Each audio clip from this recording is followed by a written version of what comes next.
Deep beneath the jagged peaks of the Ural Mountains, a silent industrial revolution is unfolding within the granite crust. Project Zero G City is not a habitat, but a colossal subterranean forge designed for the next era of human expansion. At this depth of 1.5 kilometers, the ancient stone provides a natural dampener against all surface vibrations. Everything here is powered by 6 localized, small modular reactors, generating a massive 1,800 megawatts. This immense energy is redirected into the heart of the facility, the vacuum arc remelting furnace arrays. We begin with high-purity titanium sponge, a material essential for structures that must survive the vacuum of space. The primary challenge is atmospheric contamination. Even a trace of oxygen can compromise the entire structural integrity. Inside the VAR furnace, a molecular vacuum is pulled, reaching pressures lower than the void of the exosphere. A powerful electric arc strikes, melting the raw titanium at temperatures exceeding 1,700 degrees Celsius. Molten metal droplets fall into a water-cooled copper mold, a process repeated 3 times for absolute chemical homogeneity. As the metal solidifies, it forms a 15-ton ingot, free from any microscopic gas bubbles or internal impurities. The heat generated by this process is so intense it requires a multi-stage ionic liquid cooling exchange system. Exhaust heat is channeled through massive turbines, hidden from surface radar within deep, classified geothermal vents.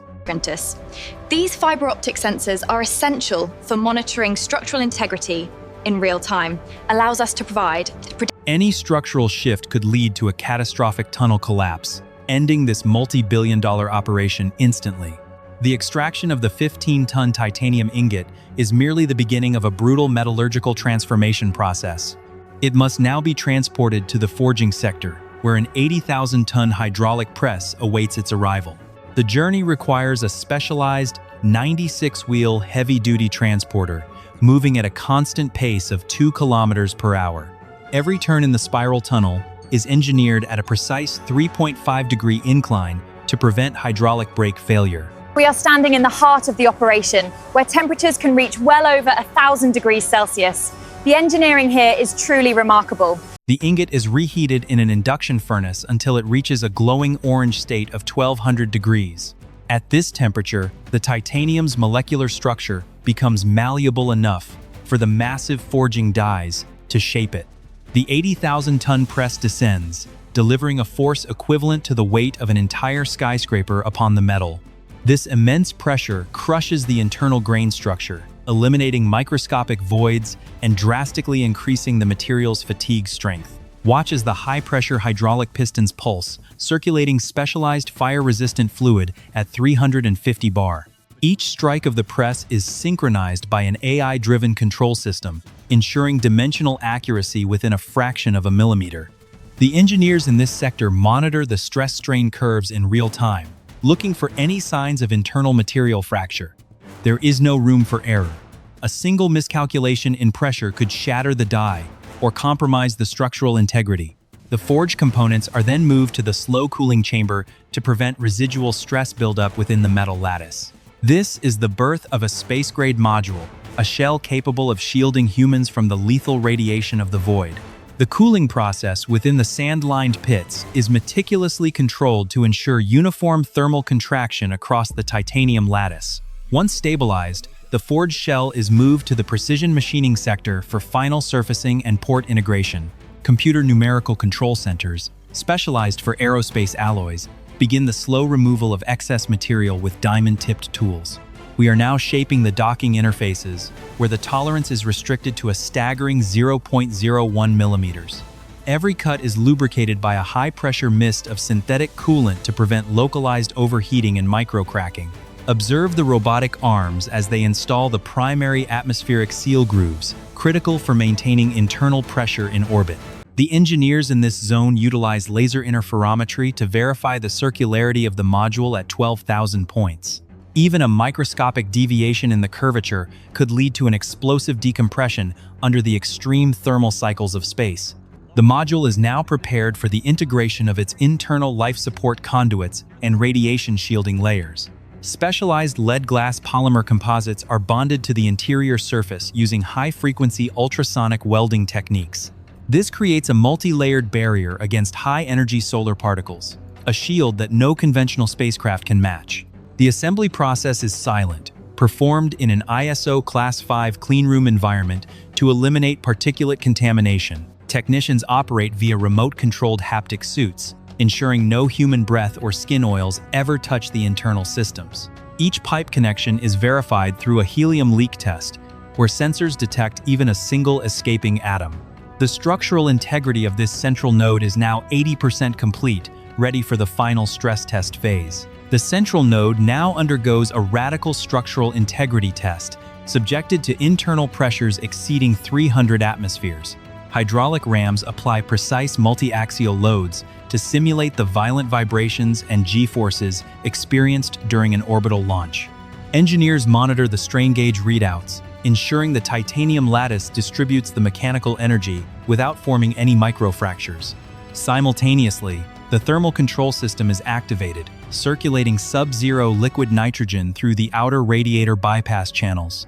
This simulates the brutal transition from intense solar radiation to the absolute cold of Earth's shadow within seconds. The module's expansion and contraction rates are measured by laser micrometers to verify the elasticity of the titanium polymer bonds. If any seal fails at this stage, the escaping gas would be detected by high-sensitivity infrared cameras as a thermal plume. With the node verified, we move to the integration of the primary life support scrubbers and the carbon dioxide recycling units. These systems utilize solid-state electrolyte membranes, a proprietary technology developed specifically for long-duration deep space habitation missions. Robotic welders now attach the heavy-duty electromagnetic shielding plates designed to deflect lethal cosmic ray bursts and solar flares. Each plate is fastened using cold welding interfaces, ensuring a molecular bond that becomes stronger under the vacuum of space. The total mass of the module has now reached 240 tons, requiring a specialized heavy-lift gantry system. We are observing the final orbital docking ring being precision-aligned, using a quantum-level positioning system for flawless hardware mating. The complexity of this assembly phase represents the pinnacle of current subterranean manufacturing and high-precision aerospace engineering.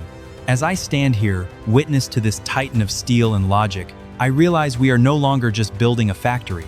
We are constructing a sovereign gateway to the stars, a facility designed to bypass the limitations of traditional chemical rocketry. The focus now shifts to the electromagnetic launch track, a 10-kilometer subterranean rail system carved directly into the mountain's spine. High-temperature superconducting magnets are being installed along the track, requiring a constant supply of liquid helium for thermal stability. Each magnet segment is calibrated using laser tracking to ensure a levitation gap of precisely 2 millimeters during high-speed transit. The power required to pulse this rail system is drawn from a massive bank of graphene supercapacitors located in the Omicron sector. Engineers monitor the discharge cycles, managing energy bursts that exceed 12 gigawatts for a duration of less than 5 seconds. This instantaneous power surge creates intense Lorentz forces, threatening to tear the rail assembly from its reinforced concrete moorings. To counter this, we utilize heavy-duty carbon fiber tension rods, anchoring the entire launch structure deep into the granite bedrock below. The transition from the assembly hall to the launch track is managed by a series of massive airtight blast doors. These doors, weighing 400 tons each, utilize dual redundant hydraulic actuators to cycle in under 15 seconds during emergencies. We are now testing the atmospheric evacuation pumps, designed to create a partial vacuum within the launch tube to minimize aerodynamic drag. As the air pressure drops, the sound of the facility changes to a low-frequency hum, the vibration of massive industrial machinery. Technicians in the control bunker analyze the telemetry from thousands of vibration sensors embedded along the launch tube's entire length. The slightest seismic anomaly, whether natural or induced by the launch, must be compensated for by active damping systems. The first electromagnetic propulsion test is imminent, marking a transition from static construction to dynamic, high-velocity operational testing phase. The launch carriage, a magnetic levitation platform forged from carbon fiber composites, is now locked onto the primary guide rails. We are initiating the pre-ignition sequence for the electromagnetic injectors, charging the superconducting coils to their maximum flux density. The internal atmosphere of the launch tube has been evacuated to 0.03 bar, significantly reducing thermal friction risks. A test projectile, massing 5 tons, is positioned within the carriage. It is equipped with high-G telemetry sensors and shock dampeners.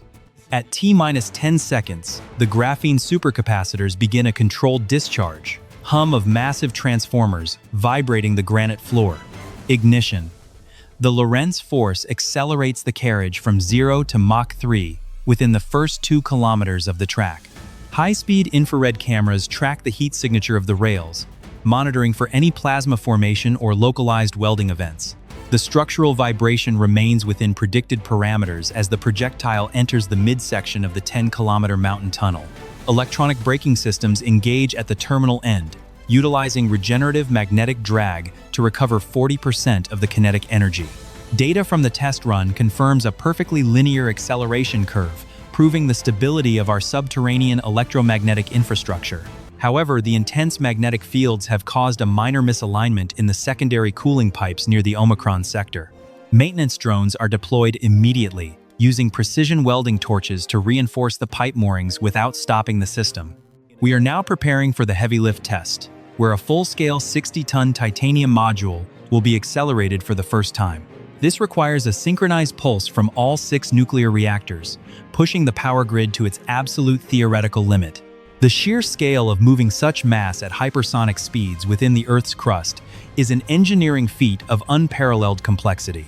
The 60-ton titanium module is now slowly lowered onto the magnetic carriage, its mass distributed across 48 decoupled suspension nodes. We are initiating the cryostabilization sequence for the primary propulsion magnets, flooding the vacuum jackets with liquid helium at 4 Kelvin. The control room monitors the thermal gradient, ensuring no localized hotspots develop within the superconducting lattice before the high-energy pulse.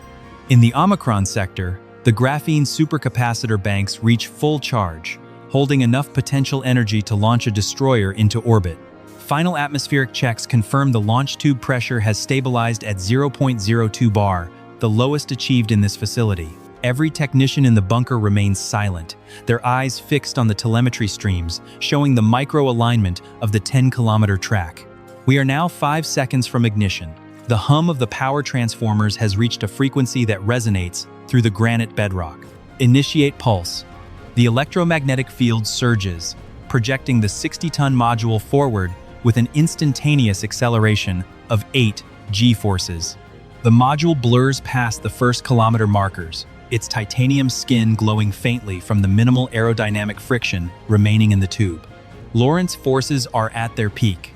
The carbon fiber tension rods groan under the stress of keeping the rails anchored to the mountain's core.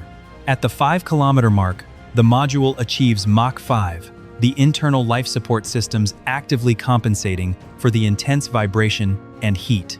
The active damping systems work overtime, adjusting the magnetic levitation gap every microsecond to prevent any catastrophic contact with the rails.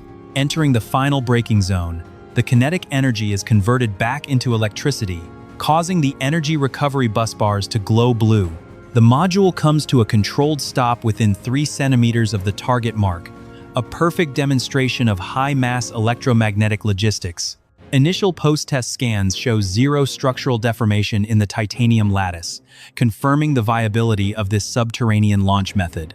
With the structural integrity of the titanium module confirmed, the final internal pressurized fittings are secured using nitrogen-cooled torque wrenches. The umbilical power connectors, responsible for charging the module's batteries before launch, are precision-mated to the external skin interfaces. A specialized ceramic-based thermal paint is applied to the exterior, providing an additional layer of protection against localized plasma heating effects. We are now initiating the global synchronization of the 6 small modular reactors, aligning their phase frequencies for a maximum power draw. The launch tube's primary magnetic rails undergo a final automated cleaning cycle, removing microscopic dust particles using high-frequency ultrasonic air knives. In the control bunker, the master sequence timer is activated. Every subsystem from ventilation to maglev propulsion is now under AI governance. The heavy lift gantry crane retracts to its hardened hangar, clearing the path for the 60-ton payload to reach hypersonic velocities. Airborne particulate sensors within the tube report a cleanroom-grade environment essential for preventing catastrophic frictional ignition at Mach 5. The final blast doors, designed to contain a potential kinetic explosion, are sealed with a dual redundant hydraulic locking mechanism. Zero-G City is no longer a construction site. It is a fully pressurized, energized, and operational kinetic launch complex. The logistics of this facility represent a fundamental shift in how humanity will eventually populate the lunar and Martian surfaces.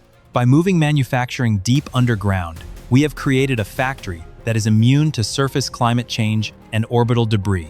This subterranean forge in the Ural Mountains is the first of many, a blueprint for the industrialization of the solar system.